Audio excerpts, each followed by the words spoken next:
If you were a kid in the 90s and early 2000s, chances are you were regularly absolutely terrified. From TV shows to late night ghost stories to, of course, books, kid-targeted horror seemed to be everywhere. And you know what? It was pretty f***ing sick. Goosebumps, created by R.L. Stine, stood out as a cornerstone of this childhood terror. It was a cultural phenomenon that gripped young millennials' imaginations and kept us eagerly awaiting the next absolutely horrific adventure. Whether it was the creepy ventriloquist dummy or the terrifying haunted mask, these stories left a lasting mark on our generation. I'm going to look at the rise and heyday of the Goosebumps books, their impact on a whole generation of kids, the benefits of scary stories for child development, and what children's horror has evolved into today. R.L. Stine was born in Columbus, Ohio in 1943. Although he lived in a wealthy community, his family struggled to get by. And we were incredibly poor in all these, there are many ways that you're aware of it, that you're not like the other kids in the neighborhood.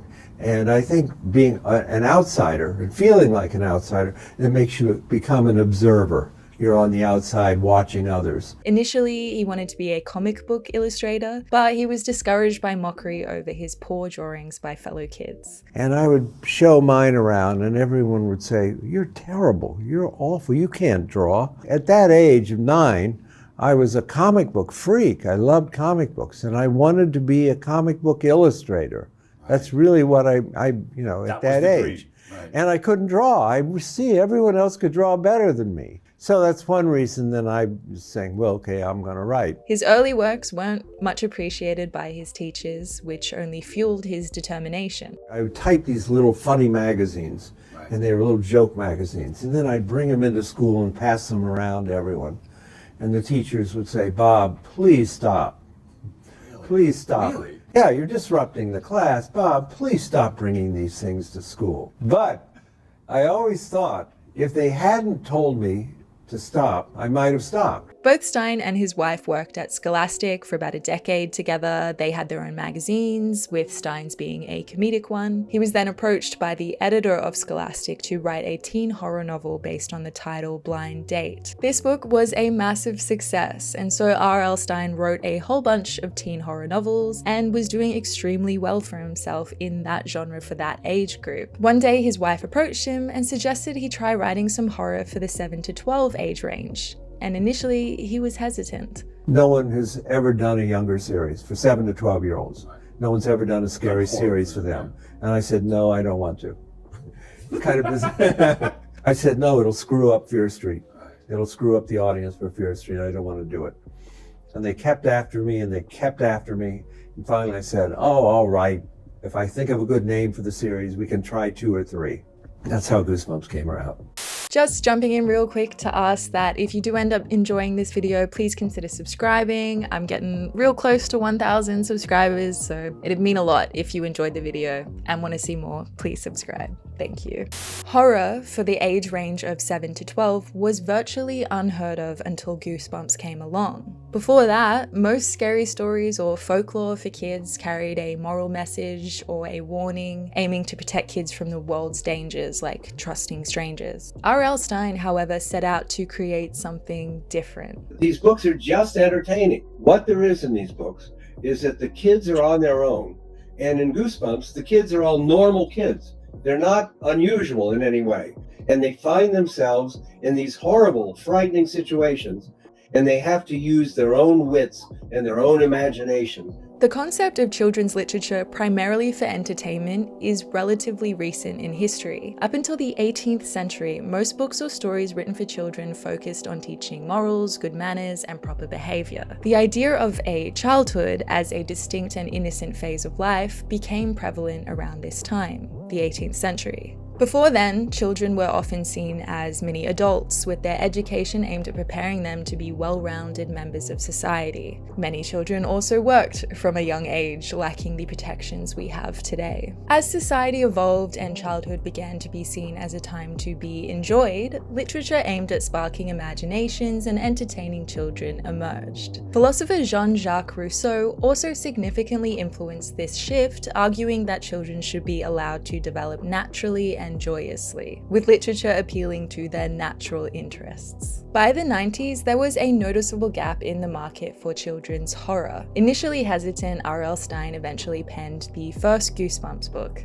Welcome to Dead House. The initial reception was underwhelming, with very few copies sold in the first 5 months, partly due to a lack of advertising. However, kids soon began to discover the series and spread the word through good old-fashioned word of mouth. It sat on the shelves for months. No one noticed it. If it was out today with computers and everything, the stores would have pulled it. There was no advertising and no hype, no anything. And it was just kids telling kids about it. That's just word of mouth, the secret kids network of kids going to school and saying, oh, this book is great.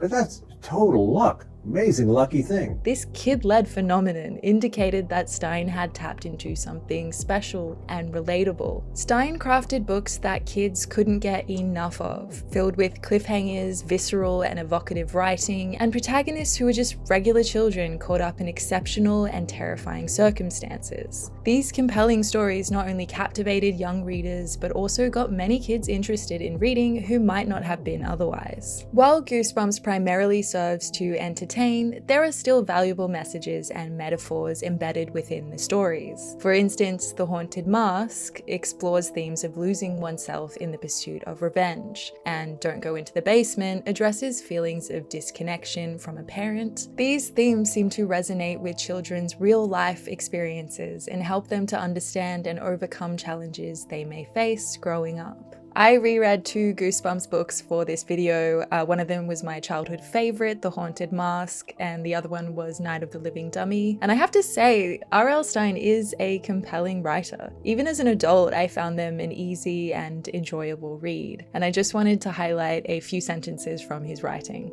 She knew this neighborhood really well. She had lived in it her entire life. But tonight, it looked different to her. Was it just the wet glow left by the rain? No, it was a heavy feeling in the air, a heavier darkness. The eerie orange glow of grinning pumpkins in windows, the silent cries of ghouls and monsters waiting to float free on their night to celebrate. Halloween. The rise of Goosebumps wasn't without its controversies. Early on, the books seemed to have tapped into parents' own fears, who worried about whether the books were too scary, especially the illustrations on the covers. Which, yeah, I mean, they were pretty scary, but that was kind of the point. Efforts to ban the books from public and school libraries and to restrict children's access led to heated debates. Many parents opposed these censorship attempts, insisting that their children should have the freedom to read what they choose, and argued that it was crucial for children to be reading regardless of the content. There's also some evidence that scary stories actually help in children's cognitive development. The flip side of feeling scared is feeling brave. Imagining the spooky sound or navigating the creepy house lets readers activate their bravery and problem-solving muscles. By following the protagonists through their difficulties, they can also consider how they might respond to a similar situation. In this way, a child might begin to develop a more sophisticated response to the problems in their own life. The most recent controversy is over Scholastic's decision to edit and update the classic books to better suit today's language and sensitivities. This has apparently been done without the involvement of R.L. Stine, and the edits feature updates like changing references of calling somebody crazy to silly. And look, like, I understand what they're trying to get at, they're trying to do the right thing, but as someone diagnosed with a mental illness, I really don't care that a book written 20 to 30 years ago uses that kind of language. Personally, I wouldn't care today, but that's a personal preference. But it's also like, R.L. Stine wasn't dropping the R word or anything. They're trying to change classic Goosebumps already tame language while kids today have access to far more disturbing content online. I just wonder why certain books with non-PC language by today's standards are protected, whilst Goosebumps is being changed against the author's will. Make it make sense. I really loved reading as a kid, but my favorite genre was hands down horror, and Goosebumps was my introduction to this. I saw this shirt at a charity shop and I just had to have it. And I swear to God, I've never gotten more compliments in my life than I have from wearing this shirt. I also think it's because it's just like peak nostalgia for millennials. It's like remembering this innocent, pure time where the biggest scares of life were what you could read in a book. After the success of the book series, Scholastic quickly quickly capitalized by creating the TV series, which featured adaptations of the classic stories. It ran from 1995 to 1998, and fun fact, actually featured one of Ryan Gosling's early performances in Say Cheese and Die. Also, the theme song to the show is an absolute banger.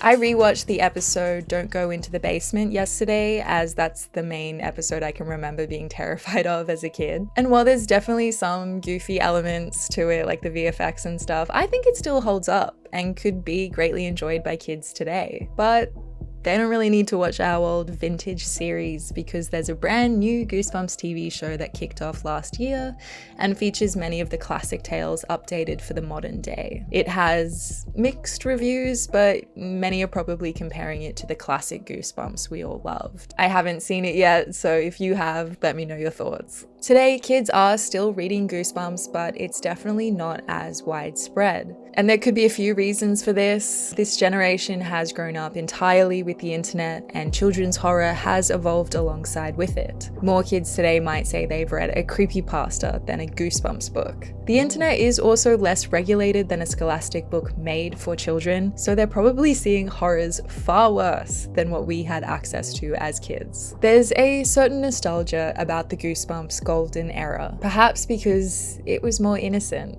We didn't have phones or iPads. All we had was a Goosebumps book, a flashlight, and no sleep before school. Exploring those novels felt safe, never venturing too far into adult territory. It's been 32 years since the first Goosebumps was printed, and more than 400 million copies have been sold. It's safe to say a whole heap of kids owe an incredible debt to R.L. Stine. I went to schools and I say to kids, why do you like this? Why? And every time they say, we like to be scared. Every single time. Eventually, Goosebumps will probably fade into obscurity as references become less relatable to future generations who have their own new horrors to devour. But for a moment in time, before the endless terror of the internet and adulthood, there was a whole generation of 90s kids having the time of their lives, getting absolutely terrified by the glory that is Goosebumps. So that's the video. I just wanted to share a little bit of my love of Goosebumps. I hope you enjoyed it. I'm curious to know if you read them as a kid as well, and whether you enjoyed them or found them too scary. Thank you so much. Please subscribe if you enjoyed the video, and have an amazing, lovely day.